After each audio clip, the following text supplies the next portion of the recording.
Assalamualaikum warahmatullahi wabarakatuh.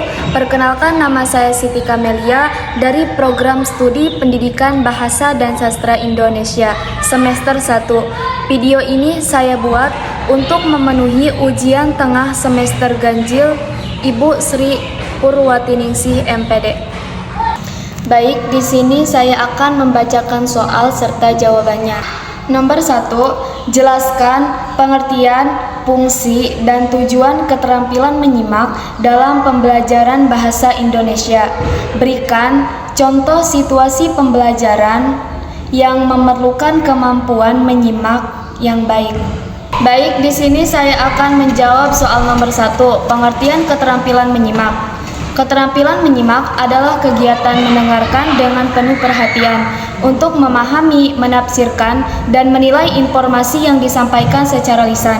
Dalam pembelajaran bahasa Indonesia, menyimak menjadi keterampilan dasar yang membantu siswa menangkap pesan sebelum menanggapi atau melakukan kegiatan berbahasa lainnya. Nomor 2, sebutkan dan jelaskan faktor-faktor yang mempengaruhi keberhasilan proses menyimak.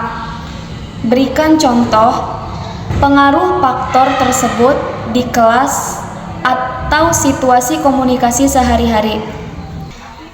Baik, di sini saya akan menjawab soal nomor 2.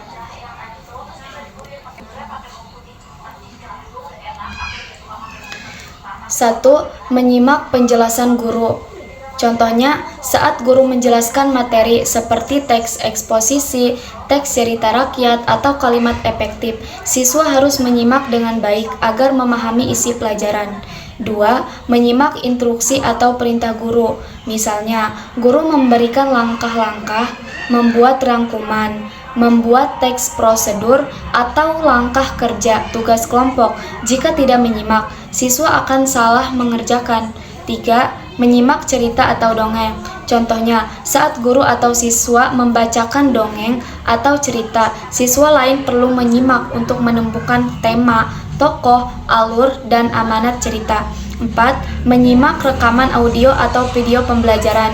Contohnya, saat ujian listening, menonton video wawancara, atau mendengarkan rekaman berita untuk diambil informasinya. 5. Menyimak saat diskusi kelas. Contohnya, dalam diskusi, siswa harus menyimak pendapat teman sebelum memberikan tanggapan agar tidak keluar dari topik. 6. Menyimak presentasi kelompok. Ketika kelompok lain mempresentasikan materi, siswa harus menyimak untuk melakukan evaluasi, bertanya, atau mengambil poin penting. 7.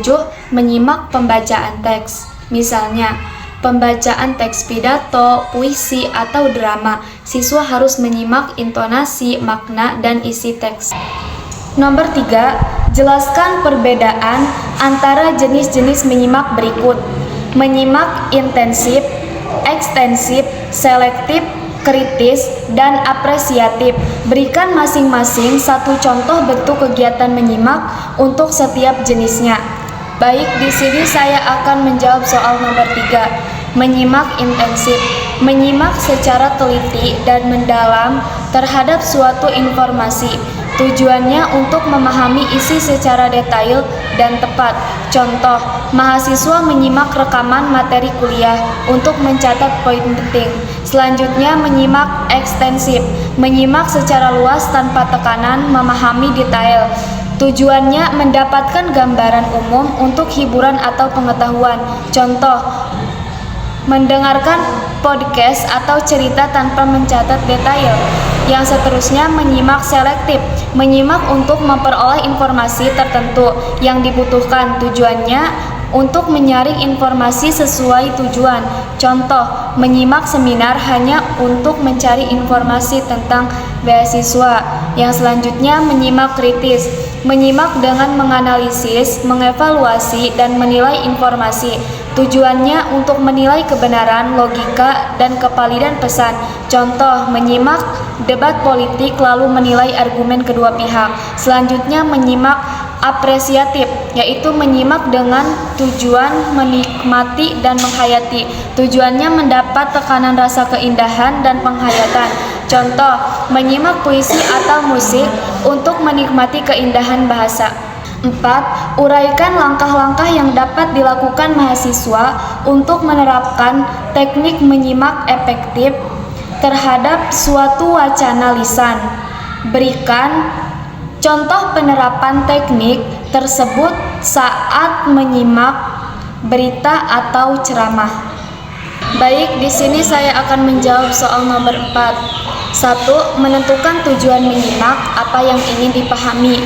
2. Menyiapkan alat bantu catatan jika diperlukan. 3. Fokus penuh pada sumber suara tanpa gangguan. 4. Mengaktifkan proses berpikir menghubungkan dengan pengetahuan sebelumnya. 5. Mencatat poin penting, bukan semua kata. 6. Mengajukan pertanyaan dalam hati, mengapa atau info penting. 7. Menyimpulkan isi pesan setelah selesai menyimak. 8. Menilai keakuratan dan manfaat informasi. Contoh penerapan saat menyimak berita atau ceramah. Mahasiswa menyimak berita tentang kebijakan pendidikan nasional di televisi. Ia memfokuskan perhatian pada poin utama, mencatat 3 hal penting: perubahan kurikulum, dampaknya bagi kampus, dan jadwal penerapan. Setelah berita selesai, mahasiswa menyimpulkan bahwa kebijakan ini bertujuan meningkatkan kompetensi mahasiswa dan mulai diterapkan semester depan. Nomor 5. Jelaskan bagaimana cara menafsirkan makna tersurat dan makna tersirat dalam tuturan lisan.